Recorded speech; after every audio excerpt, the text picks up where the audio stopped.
Assalamualaikum warahmatullahi wabarakatuh. Teman-teman, kami tutor di sini ingin menjelaskan mengenai sistematika dan ketentuan naskah jurnal ujian tengah semester untuk mata kuliah hubungan internasional di Timur Tengah. Nah, di artikel jurnal yang menjadi tugas UTS-nya teman-teman, silahkan teman-teman mengetik apa dengan spasi line spacing-nya 1,5, kemudian font size-nya Times New Arial 12, kemudian kertasnya kertas waktu 5-8 halaman dan jangan lupa sertakan nomor halaman. Kemudian silahkan teman-teman mengumpulkan maksimal tanggal 7 April 2021 jam 23.59 waktu Indonesia Barat di My Class di minggu ke-8, silahkan diupload dalam bentuk Word. Nah, kemudian silahkan teman-teman merename filenya teman-teman. Jadi sebelum mengupload ke My Class, silahkan teman-teman rename filenya dengan kelas underscore name underscore nama underscore judul. Seperti itu. Contohnya B, kemudian 2018 051 00001 misalnya. Kemudian nama underscore, namanya Budi, kemudian underscore judulnya kebijakan Israel di Timur Tengah, misalnya seperti itu. Kemudian barulah teman-teman upload di My Class. Next, isinya silakan teman-teman mengisi naskah jurnalnya teman-teman dengan pertama ada judulnya. Jangan lupa untuk menyertakan judul di paling atas. Kemudian tulis nama penulis, yaitu adalah namanya teman-teman. Kemudian silahkan menyertakan abstrak dan kata kunci. Kemudian pendahuluan, dilanjut rumusan masalah, dilanjut kerangka berpikir, dan terakhir daftar pustaka. Nah, di sini kami mengharapkan teman-teman untuk menggunakan referensi berupa body note, sudah ada di Microsoft Word, jadi silahkan digunakan dengan sebaik mungkin, sebenar mungkin, sehingga teman-teman dapat digunakan oleh teman-teman sampai nanti ketika teman-teman melakukan skripsi, seperti itu. Next, Kak. Nah, contohnya judul dan nama penulisnya bisa dilihat di sini. Misalnya judulnya Why Aceh Indonesia Conflict Resolution Can Be Copy Paste in Bangsamoro Philippines Issue. Kemudian ada koresponden author, yaitu adalah penulis pertama, yaitu nama teman-teman. Kemudian ada di dalam kurung emailnya teman-teman, kemudian di bawah asosiasinya teman-teman atau nama kampus kita Universitas Muhammadiyah Yogyakarta, Indonesia. Ini contohnya berdasarkan jurnal milik Pasidik Jatnika. Next, Kak. Kemudian ada abstrak dan kata kunci. Nah, isinya abstrak itu silahkan teman-teman menjelaskan secara singkat mengenai isu yang diangkat. Kemudian jelaskan juga metode penulisan yang teman-teman gunakan untuk menganalisis topik yang teman-teman angkat. Kemudian jelaskan secara singkat tentang hasil analisis. Jadi atau hipotesanya teman-teman. Gitu. Jadi kalau misalnya teman-teman bisa baca di situ Pak Sidik menjelaskan mengenai artikel ini itu isinya begini, menganalisisnya melalui metode ini dan hasilnya seperti ini, gitu. Nah, ini kata kuncinya, di bawahnya juga ada kata kunci untuk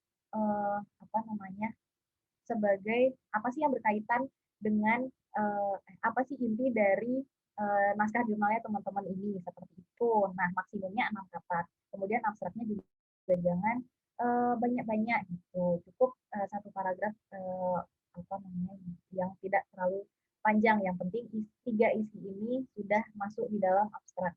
Seperti itu. Next. Kemudian ada pendahuluan yang berisikan yang pertama latar belakang masalah dari topik yang diangkat, dan yang kedua menyertakan gambar-gambar beserta sumbernya, contoh peta atau contoh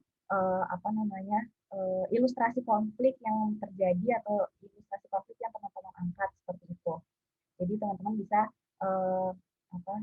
setelah uraian pendahuluan, teman-teman bisa cantumkan gambarnya. Jangan lupa untuk menyertakan juga keterangan gambar, kemudian sumber dari gambar tersebut dari mana, dan untuk sumbernya juga silahkan teman-teman menggunakan citasi berupa body note. Next. Kemudian teman-teman silahkan melanjutkannya dengan rumusan masalah. Nah, rumusan masalahnya silahkan menggunakan pertanyaan mengapa atau bagaimana. Kalau pertanyaannya mengapa berarti jenisnya analisis, nanti teman-teman menjawabnya adalah alasan dibalik eh, apa masalah tersebut. Nah, kalau misalnya menggunakan kata tanya bagaimana, kemudian teman-teman berarti menjelaskan cara eh, dari isu atau permasalahan yang teman-teman angkat. Kemudian sebelum menulis pertanyaannya atau menulis rumusan masalahnya, silahkan berikan pengantar sebelum menjabarkan si pertanyaan tersebut dengan merujuk pada pendahuluan. Jadi kayak eh, berdasarkan latar belakang ya, berdasarkan pendahuluan di atas atau berdasarkan masalah yang timbul dari konflik yang sudah diuraikan di atas, maka uh, dapat disimpulkan rumusan masalahnya seperti ini. Gitu. Bisa kayak gitu. Next, Kak. Kemudian teman-teman silahkan cantumkan atau menjelaskan kerangka berpikir atau theoretical framework.